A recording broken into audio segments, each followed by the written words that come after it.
జెండా కడ వచ్చింది.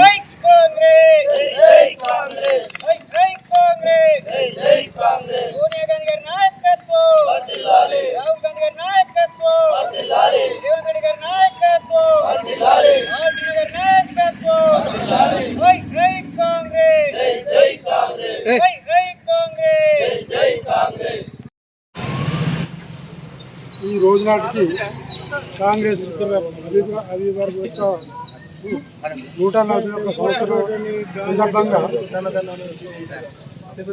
వేడుకలు జరుపుకోవడం జరుగుతుంది. మండల కాంగ్రెస్ నాయకత్వం అందరికీ పేరు పేరున ధన్యవాదాలు.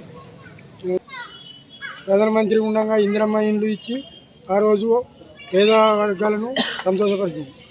ఈరోజు రేవంత్ రెడ్డి, రాహుల్ గాంధీ, సోనియా గాంధీ నాయకత్వంలో రేవంత్ రెడ్డి గారు అదే ఇందిరమ్మ రాజ్యం తెచ్చి అందరికీ పేదవారికి ఇందిరమ్మ ఇల్లు ఇవ్వడం జరుగుతుంది. మధ్యలో కొన్ని సంవత్సరాలు అది డబల్ బెడ్రూమ్ అన్నారు, ఏవి రాలేవు.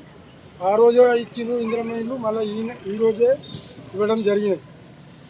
అందుకే కాంగ్రెస్ ప్రభుత్వం అంటే ప్రజాపాలన, పేదవాళ్ళను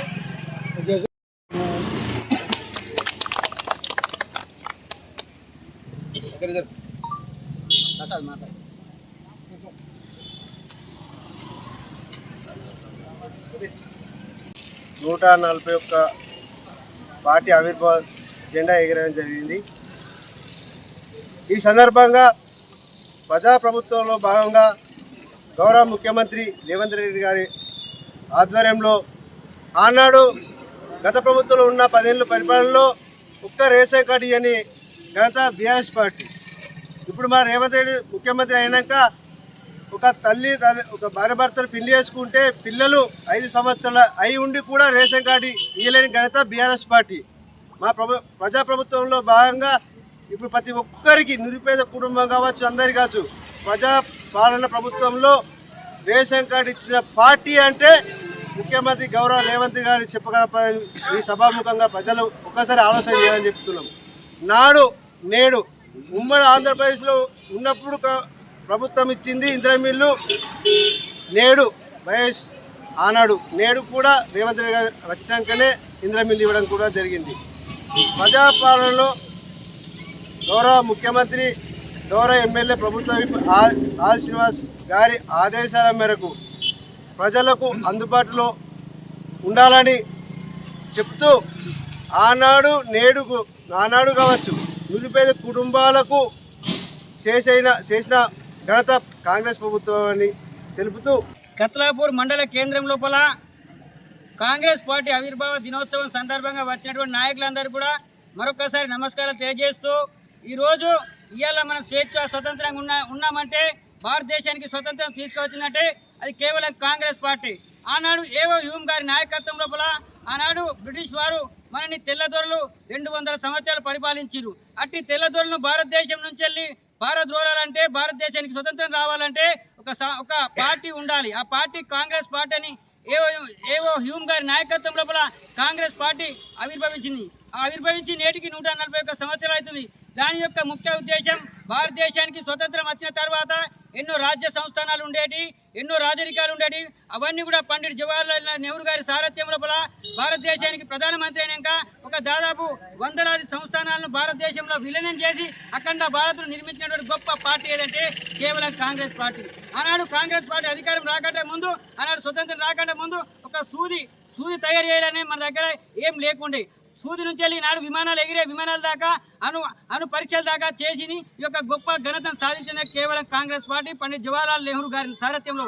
ఆనాడు కాంగ్రెస్ పార్టీ కోసం గాంధీ నెహ్రూల కుటుంబం ఎంతో త్యాగం చేసింది. ఆనాడు స్వతంత్ర పోరాటం లోపల పండిట్ జవహర్లాల్ నెహ్రూ గారు ఆనాడు ఒక అగర్భ శ్రీమంతుడు మొత్తం తన శ్రీమంతాన్ని మొత్తం కూడా ఖర్చు మొత్తం ఈ యొక్క భారతదేశ స్వాతంత్రం రావడానికి ఏదైతే ఖర్చు పెట్టిందో మొత్తం ఈ యొక్క భారతదేశం లోపల స్వతంత్రం రావడానికి అన్ని రంగాల వారికి ఖర్చు చేసి ఈ యొక్క స్వతంత్రం తీసుకురావడం లోపల పండిట్ జవహర్లాల్ నెహ్రూ గారి పాత్ర ఉన్నది. అదేవిధంగా మహాత్మా గాంధీ గారు పండిట్ జవహర్లాల్ నెహ్రూ గారి దేశ స్వాతంత్రం కోసం సత్యహింస ద్వారా స్వతంత్రం వచ్చిందంటే కేవలం వారిది. ఆనాడు మనం నరేగా మహాత్మా గాంధీ జాతీయ ఉపాధి హామీ పథకం అనేది ఆనాడు ఒక మహాత్మా పెద్దల సూచిక మేరకు పార్లమెంట్లో కూడా చట్టం చెప్పి ఉపాధి హామీ పథకం చట్టం రావడం జరిగింది. మహాత్మా గాంధీ గారి పేరు మీద ఉన్నటువంటి జాతీయ గ్రామీణ ఉపాధి హామీ పథకాన్ని నాడు కేంద్ర ప్రభుత్వం తూట్లు పొడిచి ఆ యొక్క మహాత్మా గాంధీ పేరును తొలగించడం బాగా బాధాకరం. ఏదైతే నరేంద్ర మోడీ గారి రాష్ట్రమైన స్వరాష్ట్రమైన గుజరాత్ అదే పోర్బందర్లో జన్మించే మహాత్మా గాంధీ గారిని ఆ యొక్క మా రాష్ట్రీయ నాయకుడు అని చెప్తూ ఆ రాష్ట్రీయ నాయకుడు ఈ దేశానికి ప్రధానమంత్రి అయ్యిండు. ఆ రాష్ట్రీయ నాయకుడు ఒక జాతిపిత మహాత్మా గాంధీ పేరు తొలగించడం మహాత్మా గాంధీ గారి యొక్క పేరు తొలగించడం బాగా బాధాకరం. ఇకనైనా నరేగా లోపల ఏదైతే జాతీయ గ్రామీణ ఉపాధి హామీ పథకం ఉన్నదో అట్టి లోపల పార్లమెంట్ లోపల చట్టం చేసిన దాన్ని రద్దు చేసి మహాత్మా గాంధీ పేరును అట్లే ఉంచాలి. అదేవిధంగా గ్రామీణ ఉపాధి హామీ పథకం లోపల ఇంతకు 90% నిధులు కేంద్రం నుంచి వెళ్ళి రాష్ట్రంలో ఒక 10% వచ్చి ఉండి ఇప్పుడు 40-60% పెట్టి ఒక ఉపాధి హామీ పథకమే లేకుండా చేయాలనే ఒక పెద్ద స్కీమ్ జరుగుతుంది. దాన్ని ఉపసంహరించుకోవాలా. ఈ యొక్క రాష్ట్రం లోపల కేంద్రం ప్రభుత్వం ఏదైతే ఉన్నదో రాష్ట్రాలపై కక్ష సాధింపు చర్యలు మానుకోవాలా.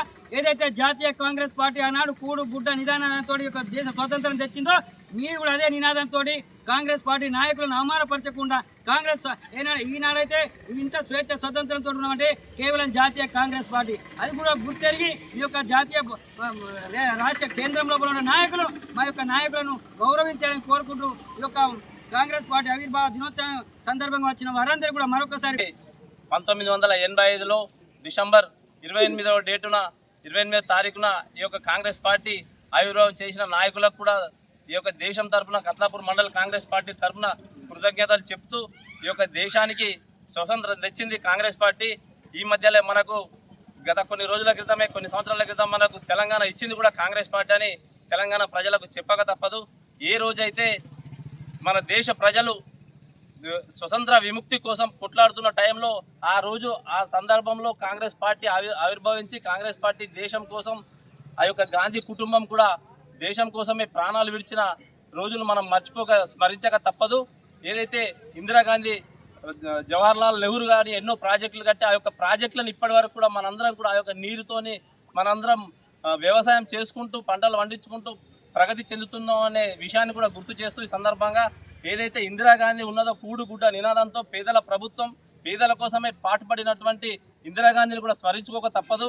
ఏదైతే రాజీవ్ గాంధీ గారు ఈ రోజు మనం ఇంత టెక్నాలజీ ఇంత ఘనంగా ఇంత రోజు ప్రతి ఒక్కరు ఇంట్లో ఉండి సిస్టమ్ వాడుతూ కంప్యూటర్లను వాడుకుంటున్నామంటే ఆ యొక్క రాజీవ్ గాంధీ యొక్క దేశ ప్రధాని అయినటువంటి ఘనత ఈ యొక్క ప్రభుత్వానికి కాంగ్రెస్ పార్టీ ప్రభుత్వానికి దక్కుతుందని చెప్పక తప్పదు. ఏదైతే ఈరోజు మనం ఇప్పటి వరకు కూడా ఏ మత్తులో ఉంటున్నామో తెలంగాణ ప్రజలు దేశ ప్రజలు కూడా ప్రతి ఒక్కళ్ళు కూడా గ్రహించి కాంగ్రెస్ పార్టీని ఆదరించవలసిన అవసరం ఉంది. ఈ యొక్క బీజేపీ పార్టీ ఏదైతే మతం పేరు చెబుతూ ఏదైతే యూత్ విభాగాన్ని యూత్ను మొత్తం మత్తులో ముంచి దేశానికి దూరం చేసి వారికి దగ్గర చేసుకొని ఈ యొక్క మేం తెచ్చినటువంటి యూనివర్సిటీ ఏదైందో సోషల్ మీడియాను వాడుకొని సోషల్ మీడియా ద్వారానే దేశాన్ని నాశనం చేసే ప్రయత్నం చేస్తుందని చెప్పక తప్పదు. ఇప్పుడు ప్రతిపక్ష పార్టీ హోదాలో ఉండి పెద్దలు రాజీవ్ గాంధీ గారు కూడా ఏదైతే ఈ యొక్క ఓటు చోరీ దాని మీద ప్రజలందరికీ అవగాహన చేస్తున్న సందర్భంలో మనందరం రాహుల్ గాంధీకి మనందరం సపోర్ట్గా ఉండి రాహుల్ గాంధీ గారిని ఏదైతే ఓటు చోరీ ఒక్కటే మహిళ ఇప్పుడు మనం సోషల్ మీడియాలో చూస్తున్న విధానం అయితే ఒక్క మహిళ 24 ఓట్లు వేసి హర్యానాలో కానీ ఈ యొక్క కొన్ని రాష్ట్రాలలో ఓటు జరిగితే అలా ఎలక్షన్ కమిషన్ చెప్పిన ఓటు శాతం కానీ పడిన ఓట్లకు కానీ ఈ యొక్క పొంతన లేదు, సంబంధం లేదు. ఈ యొక్క ఏదైతే మొత్తం ఎలక్షన్ కమిషన్ చేతులకు తీసుకొని నరేంద్ర మోడీ గారు ఆ యొక్క ఓట్ల ద్వారా గెలిచి ప్రభుత్వం తేవాలని చూస్తున్నాం. రాబో రోజుల్లో 2029లో రాహుల్ గాంధీని ప్రధానిగా చేసి మనందరం కూడా దేశ ప్రజలందరూ కూడా విముక్తి పొంది ఈ యొక్క బీజేపీ హటావో అనే నినాదం మీద కాంగ్రెస్ పార్టీ నాయకులు, కాంగ్రెస్ పార్టీ యూత్ విభాగం కూడా ముందుకొచ్చి ఇప్పటి నుంచే కష్టపడి మనందరం కూడా కాంగ్రెస్ పార్టీని అధికారంలోకి తేవలసిన బాధ్యత మనందరిపైన ఉందని యూత్కు చెప్తూ ఈ అవకాశం ఇచ్చిన మండల కాంగ్రెస్ పెద్దలందరికీ కూడా కృతజ్ఞతలు చెప్తూ